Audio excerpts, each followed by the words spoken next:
in modern Britain, you can often learn more about what the political class aren't talking about than what they are. You wouldn't know it to watch the news, but rapes in England and Wales have quadrupled in just 10 years. Other European countries, Denmark, Sweden, Germany, have experienced similar explosions since around 2015. But why? What is causing this? What has changed? And why, unlike other European countries, is the British state so unwilling to provide the full data on who is committing these crimes?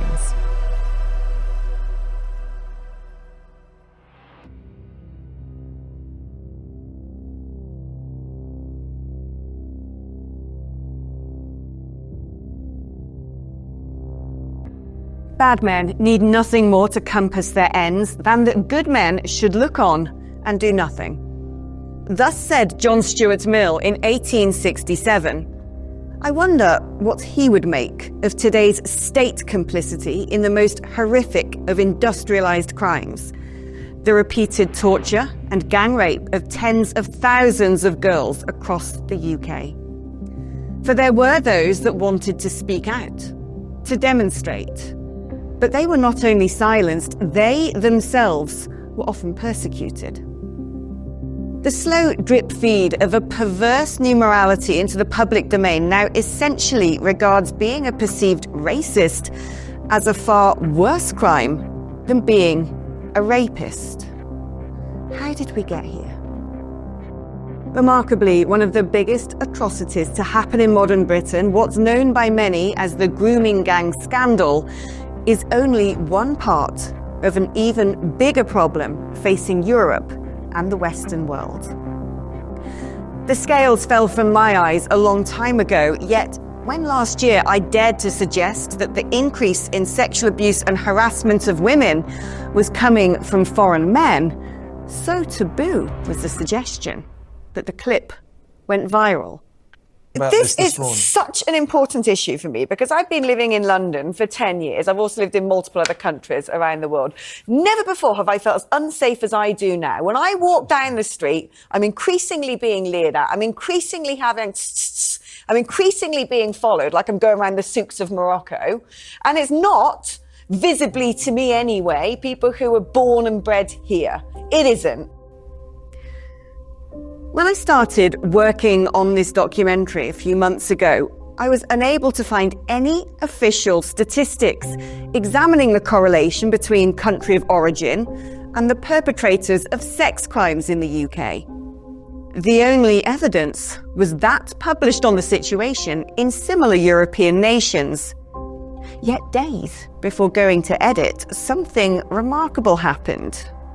We finally got data from collated police evidence showing that foreign men, mostly from Albania, Afghanistan, Iraq and Algeria, were over 3 times more likely to be arrested for sex offences than British citizens.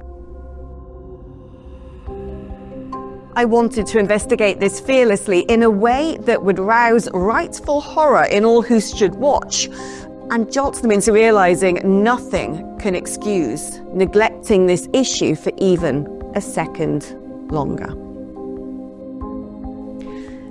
In 2013, there were over 16,000 incidents of reported rapes in the United Kingdom.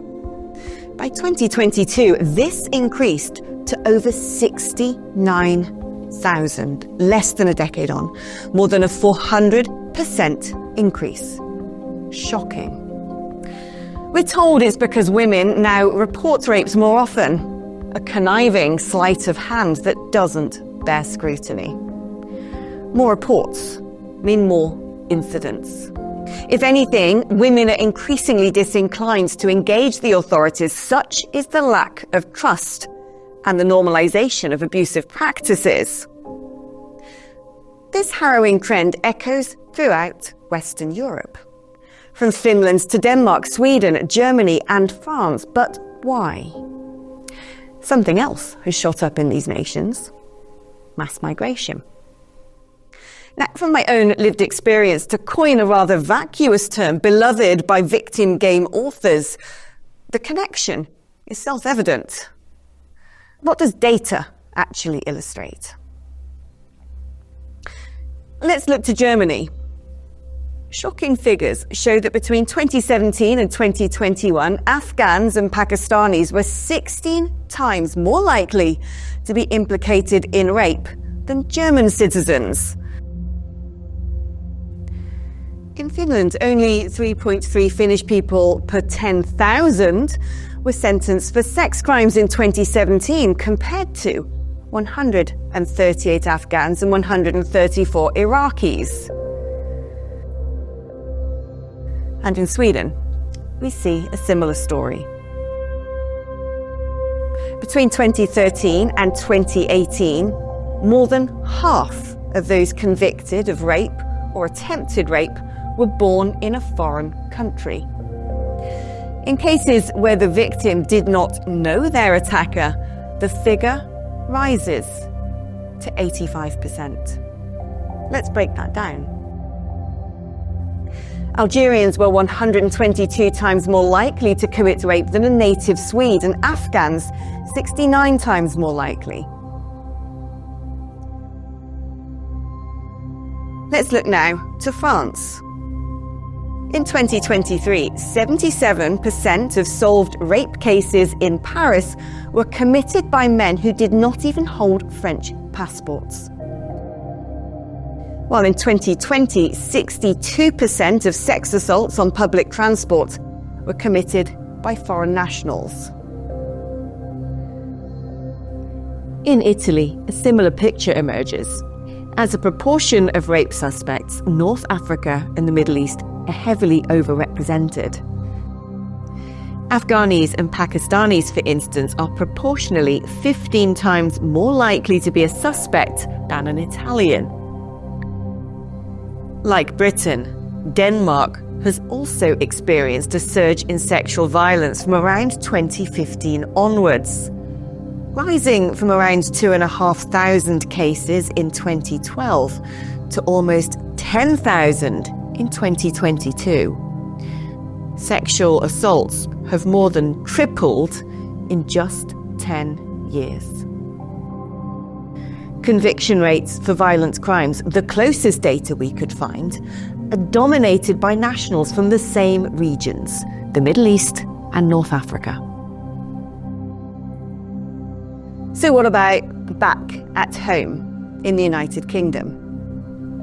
According to the first analysis of its kind, recent crime statistics show that in 2024, foreign nationals were 3.5 times more likely to be arrested for sex offences than British citizens. We don't have these kinds of statistics for previous years. The data has either not been gathered or remains unpublished. But similarly, when looking at the prevalence of rape gangs, how many of those perpetrators would be recorded as being British citizens? The true figure is doubtlessly far, far higher. Do you think it's about time that the government does publish that data, or do you think it would be too explosive and lead to a huge kickback against people from those communities who actually are integrated and who actually don't deserve to be targeted? I think the government should collect and publish the data, absolutely. And, you know, I'm trying to remember whether it's Sweden or Denmark, one of those countries publishes crime data by countries of origin. Germany has got much more comprehensive data than we have. And if you speak to Home Office people here, they'll tell you we largely keep data on ethnicity of victims and not of perpetrators.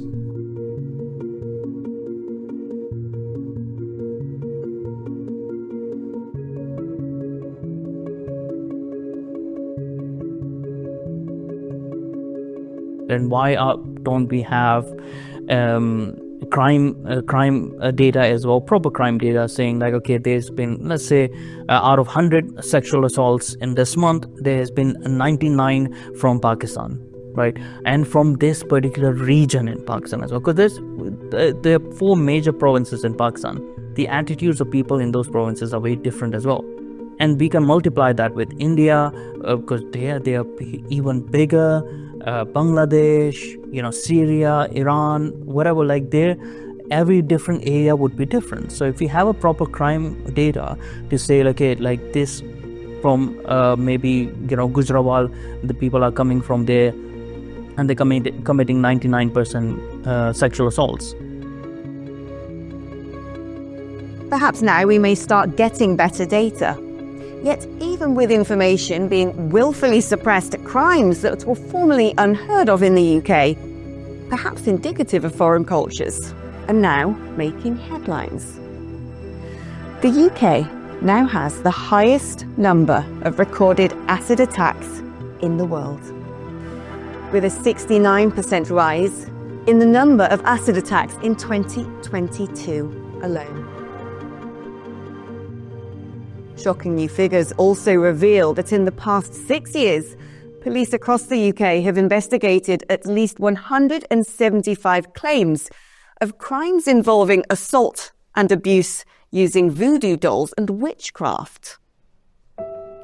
Honour-based abuse, which includes forced marriages, rape, death threats and assault, is also on the rise and increased in England by 60% between 2020 and 2022 alone.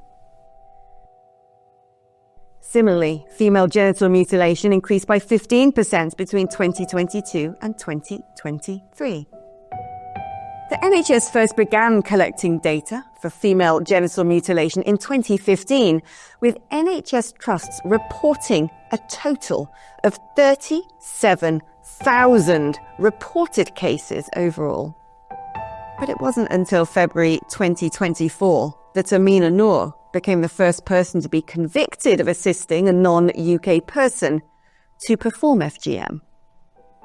She took a child to Kenya to undergo the procedure and later told the Old Bailey that the mutilation was done for cultural reasons. What you see on the news is just not even the tip of the iceberg of how many honor killings there are actually happening.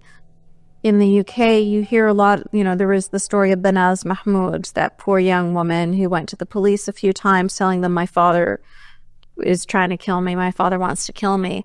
And they didn't believe her because it sounds so like the kind of thing a young woman would say when she's exaggerating. Oh, my dad's trying to kill me. But they don't understand that in these societies, that's actually quite normal for her father to try to kill her because she dared to be too Western, and she took off her hijab and she had a Western boyfriend and she wasn't living the life that they wanted her to live, and she wasn't marrying the man that they wanted her to marry. These are crimes that get women killed all the time, all over the world. And unfortunately, there's such a silence around it because they all support each other. So like in Banaz Mahmoud's case, for example, they weren't going to be getting any answers, even though there were cousins involved, there were uncles involved, her family members were involved, her siblings knew, lots of people knew, but nobody's going to say anything because that silence around it, that these honor violence and honor killings is so much embedded a part of the culture that it is like it has made it upside down so that the girl who is being too Western, she is bringing shame to the family. So she is the bad one. Whereas her father or her uncle or her cousin or whoever is the criminal, the murderer, he is the good guy. Right? And we see the same things with female genital mutilation, a big problem here in the UK and in America and Canada and everywhere else.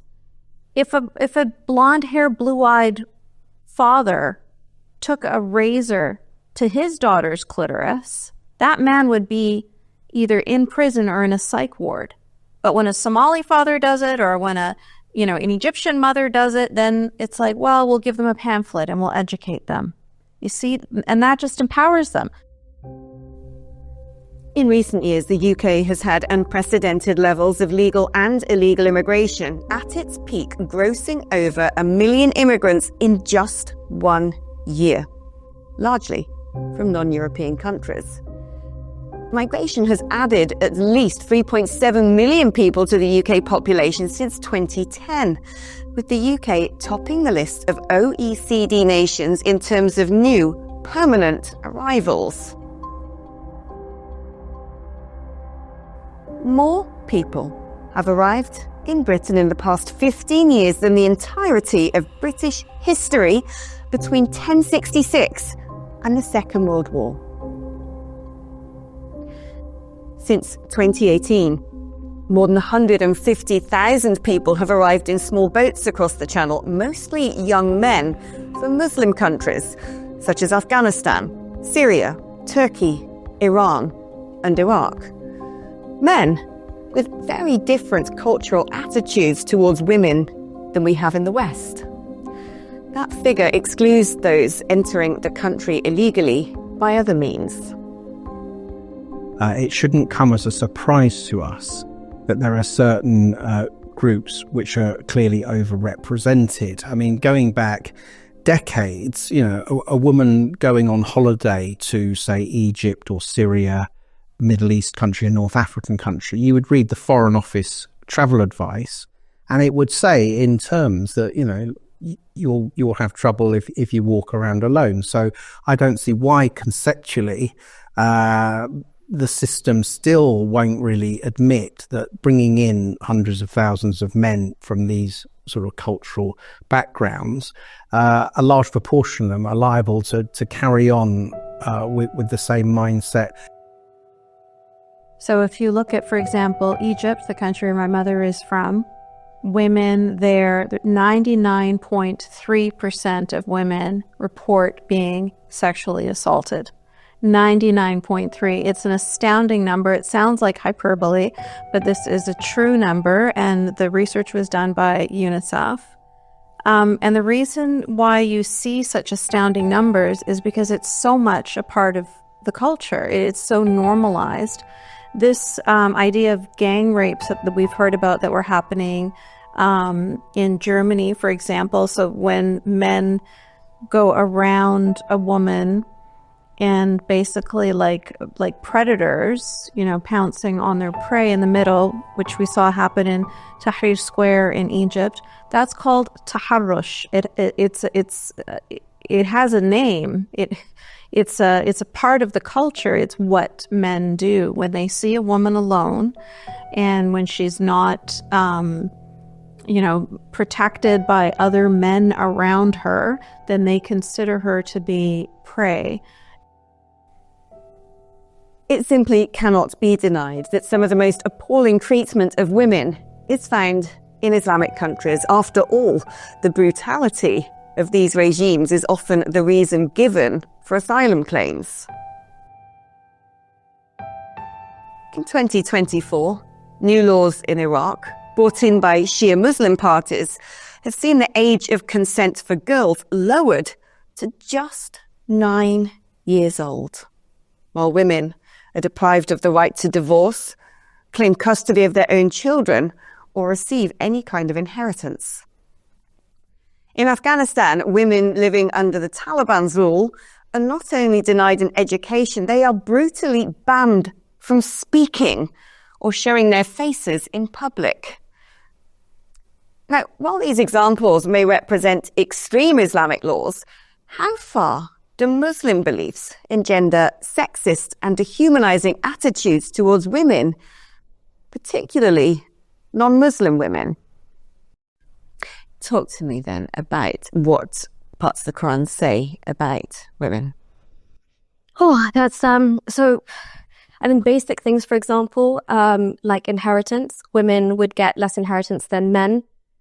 Testimonies in court. A woman's testimony is half of a man's, and you need to bring extra female witnesses just in case one of them forgets.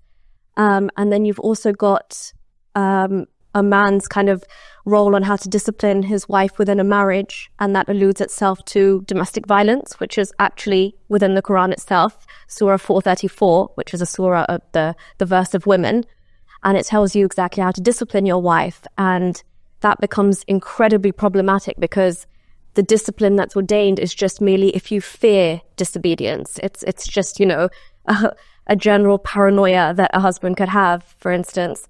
And then, like I said earlier, the unilateral right of divorce is only available to men. So actually women have no get-out clause. And again, the deficiency in intellect comes down to the Prophet's ruling that a woman's testimony is half of a man's.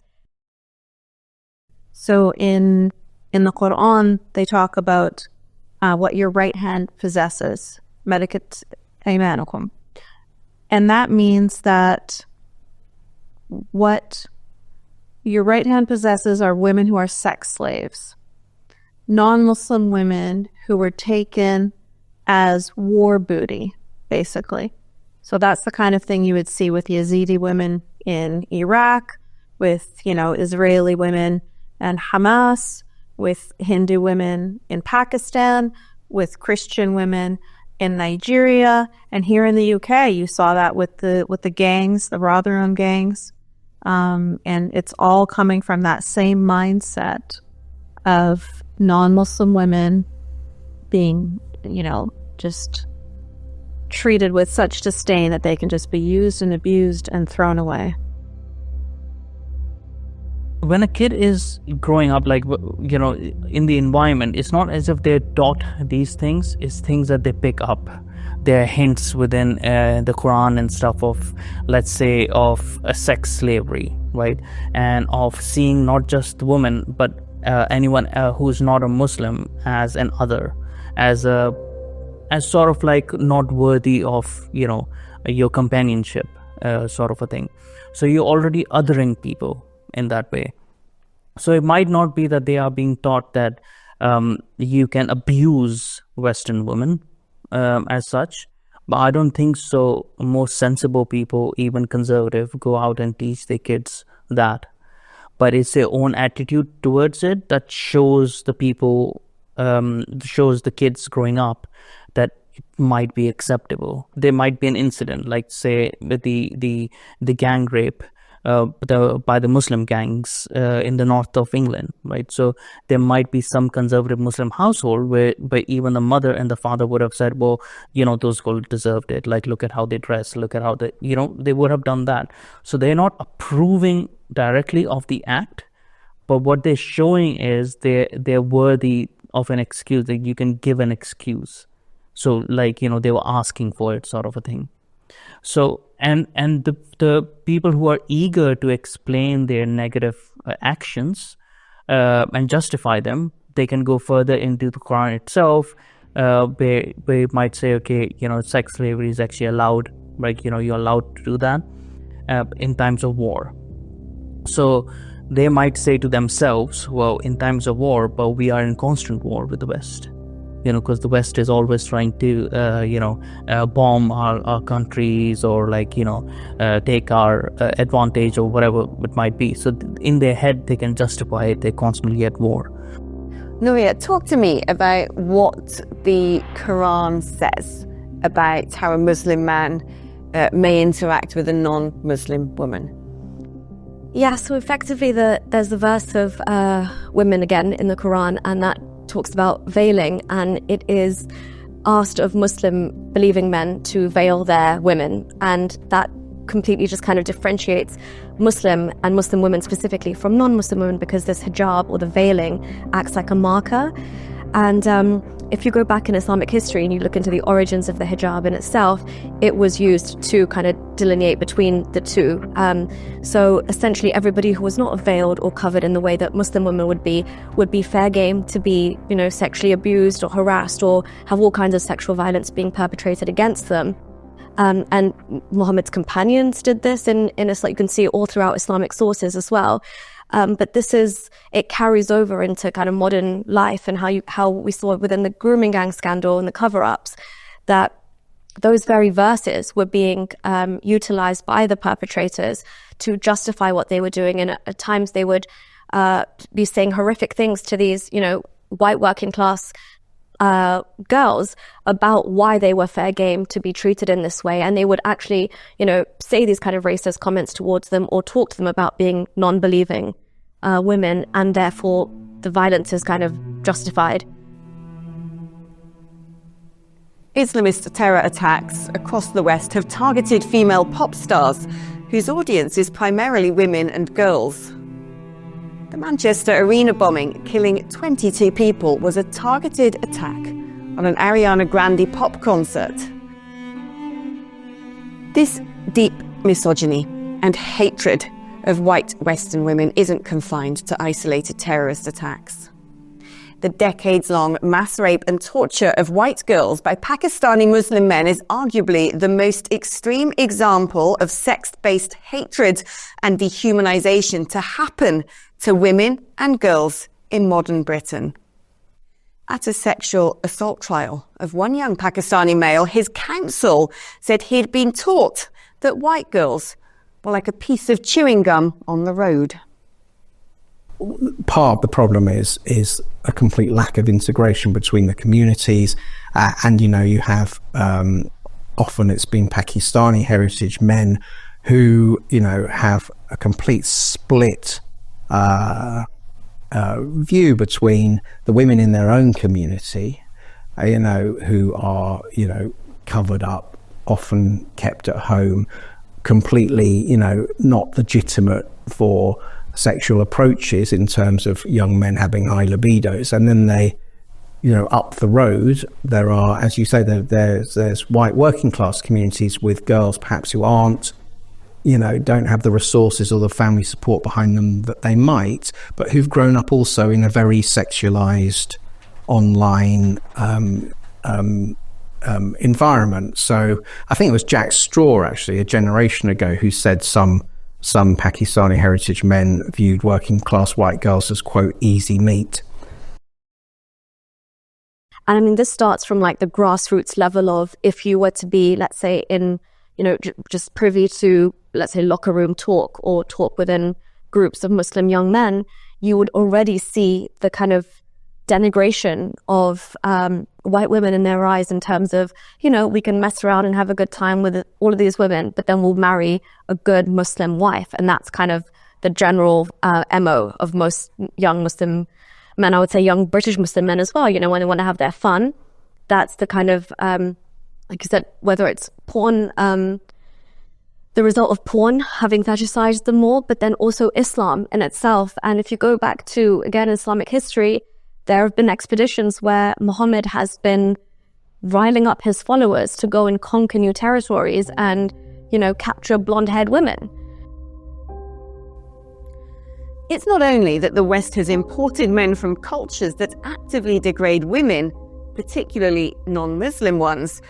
At the same time, the force-feeding of a new moral narrative has also taken hold, making it almost impossible for anybody to speak out on this issue. For decades, schools, universities, the mainstream media, and much of the public sector have been pushing ideas such as white privilege, white fragility, and anti-racism. We're told that while white people cannot experience racism, they themselves inherently riddled with a phantom hateful prejudice towards others. And it's often women who are drawn to such toxic woke doctrines. Statistics show that particularly university-educated women have become increasingly radically left-leaning as they champion refugees, mass migration, and a brand of feminism that teaches them that it is their country and culture, the West, that has an oppressive patriarchy. How at risk do you think young girls are in today's society? Because I always think we've got a toxic combination here of not just increased threat levels from physical crime, sexual crime. We know, for instance, the majority of phone muggings or attempted muggings are now happening against lone women. These are easier targets. But of course, when it comes to harassment and sexual crime, the victims are almost entirely female. But at the same time, it is, in my experience, young girls who are most keen to adopt concepts such as unconscious bias, white privilege. And then at the same time, women are also being told to live in a very sexualized way, and that is empowerment. And I wonder how sustainable that is as a social cocktail. Yeah, well, it certainly seems to be the biggest group of people just swallowing the whole woke textbook are sort of young liberal-leaning women, which is quite ironic because in respect of what we're talking about today, they are the prime victims. And I think they're almost being disarmed from being sensibly skeptical out in public places. I was very interested, I think a couple of months ago, maybe 3 months ago, ITV News did a very good report on what it was like to be a woman out and about on the streets in the evening. I think they focused on Cardiff and Nottingham and the male harassing behaviour.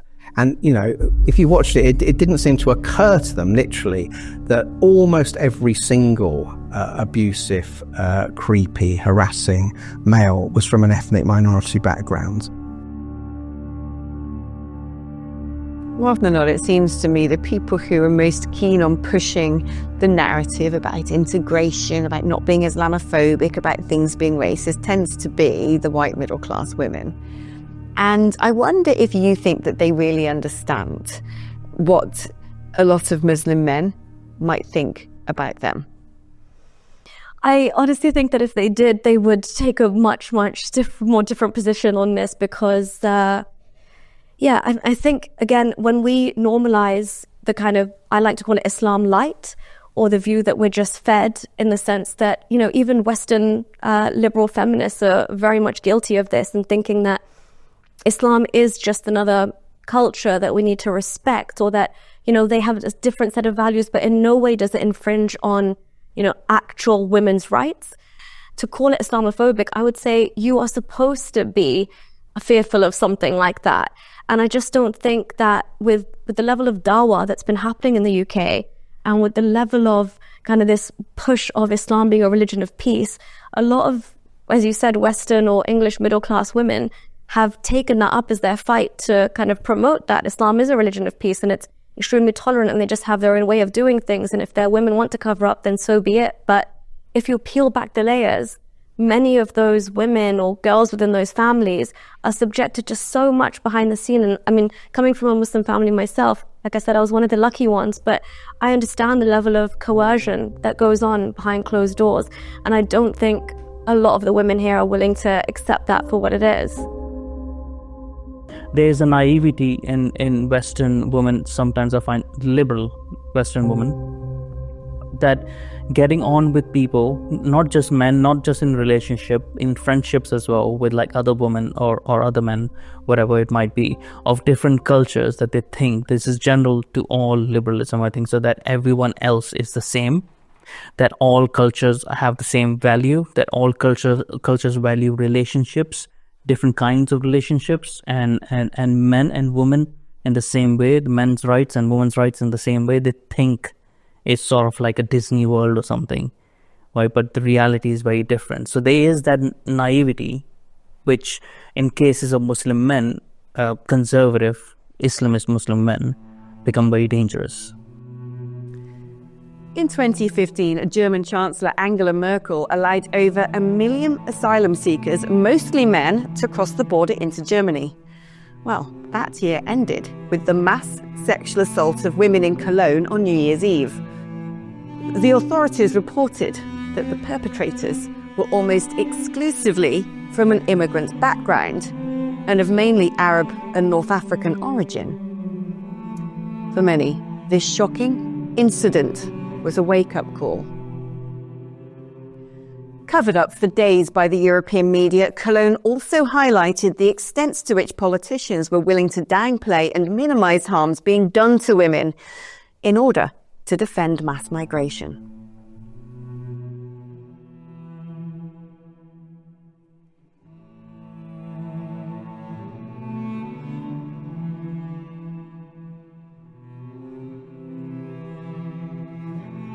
There is violence against women and girls that you are describing. A very similar situation to what happened in Cologne could be described on Broad Street in Birmingham every week, where women are baited and heckled. Time and again, the political class have done everything within their power to gaslight the public over this issue, while demonizing those that do raise concerns. grooming gangs that I would call rape gangs. Tell me about them. How many of those have we got? Not country lines, those particular groups. To avoid any misunderstanding, can she define what she means by that? What does she mean by that? You know full well what I mean by that. It's all over the television. You know exactly what I mean by that. To enable me to give a full answer, can she be clear what she means by that? I'm not clear what she means. How much clearer do you want me to be? I'm not sure why she's so nervous to say what she means. What do you mean? No. I am saying exactly what I mean. I'm unclear, Chair, what is meant by the question. If she could spell it out, I can answer. Whether the time it took for key details to be made public about the Southport murderer, or the confected outrage at even identifying the existence of Pakistani rape gangs, or refusing to collect, collate, or publicise any data on nationality and crime statistics, why is the establishment not only so muscular in censoring discussion, but continues to willfully enable ongoing mass migration and community segregation? Why do so many politicians, police, the media, and those within the legal system not only ignore the suffering of women and girls, but become actively complicit in covering it up? Going as far as creating a fictional and dangerous far right, and even imprisoning people for supposedly being part of it.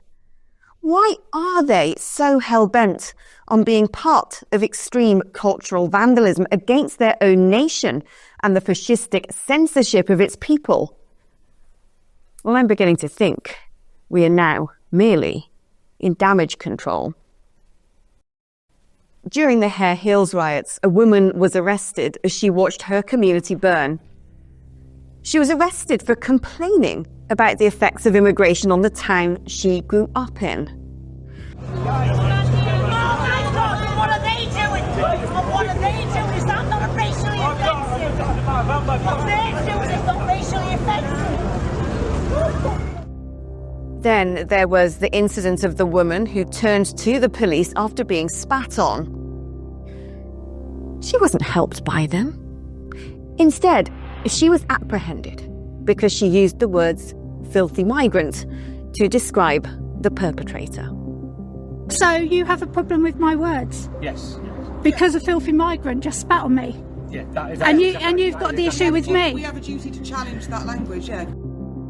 And in Denmark, there was the shocking story of a 17-year-old girl who used pepper spray to fight off a rapist near a migrant centre. She was prosecuted for carrying the weapon. The message is clear. There is no problem. And if you dare think there is, then you are the problem. It is so dangerous. Yeah, do you think that in part huge swathes of the media are complicit in the cover-up? I mean, one thing that I've noticed is very often when there is the report of a particular crime, the suspect isn't described or named. I think, for example, of the chemical attack carried out by Abdullah Zaidi, you had the police saying a man is on the loose. The likelihood is he's sustained injuries himself on his face as a result of this chemical attack. And yet they gave no description. And so you thought straight away, okay, we know what's going on here. Yes, and people will also say that the perpetrator, even if it reaches court, will be described according to the town he's living in. So you'll get like a Swansea man who battered people with a hammer in central London, and it turns out to be someone who's not originally from Swansea. So again, there's a huge level of discomfort about actually being open about the origins of perpetrators from ethnic minority groups. We treat people differently based on their ethnicity or based on their religion. So if man A has perpetrated a crime and he happens to, have the last name Smith or Jones and he's got blonde hair and blue eyes, and man B has the same crime, but maybe he's got darker skin and his name is Ahmed or Ali, then they're going to be treated differently. People are going to be afraid of the term Islamophobia, bigotry, racism, whatever. And so they're going to be treating that second man differently. And that is what empowers them. But I think something else that really winds people up is you have the public information campaigns from the Home Office, from the Mayor of London's office, where they're trying to sort of nudge young males into more respectful behaviour. And in every single one of those films, I think there's been about 4 so far, it's always depicted as the white English male who does the harassing, and the ethnic minority young men who restrain him and, oh mate, stop doing that. And there is increasing evidence, anecdotal and some statistical, to suggest that's the precise opposite of the truth. Nah, she ghosted me. Dumb bitch. Probably wouldn't know a good thing if it slaps her in the face. Someone I'd gladly do if I see her again. So the government are paying lip service in the sense that they're saying violence against women and girls is going to be treated on the same level as terrorism. It's like a national emergency. And I completely agree with that. But then if we've got all these organizations and grassroots charities and NGOs who refuse to accept that Islam is actually one of the leading causes of at least a prevailing mindset of why assimilation or integration or women and girls are not protected in the right way, then this is something that we actually have to tackle beyond lip service. So we need to look at what's being said in our mosques, what are the sermons that are being said in Arabic as well. And some of these wider central London mosques have sermons in Arabic. That's ridiculous. And like France and other countries have now kind of woken up to the fact that Italy as well, that everything needs to be in English. So everyone's aware of the kind of message they're putting out to, especially like 2nd and 3rd generation British immigrants, children of immigrants, who we'd expect to have kind of become more British at this point. But instead we see a regression.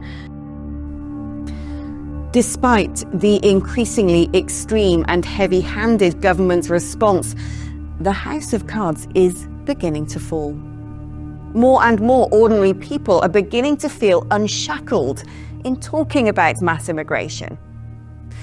The problem is, however, that despite the dam bursting on acknowledging the major inherent problems this country now faces, nobody is yet putting forward actual political solutions to tackle it. Discourse, inquiries and debate can only get us so far. Until we have leaders with the tenacity to propose solutions, the rate of demographic change means that far from changing the dynamics of a divided society, matters are likely to get much, much worse. It's my belief that this is why the cover-ups continue. When a society no longer protects its women and girls, it fails to function as a society at all. It is vital that the UK government releases statistics in full, as other European countries have done, showing sexual assault, rapes and gang rapes broken down by nationality, asylum status and ethnicity. The cover-up must end.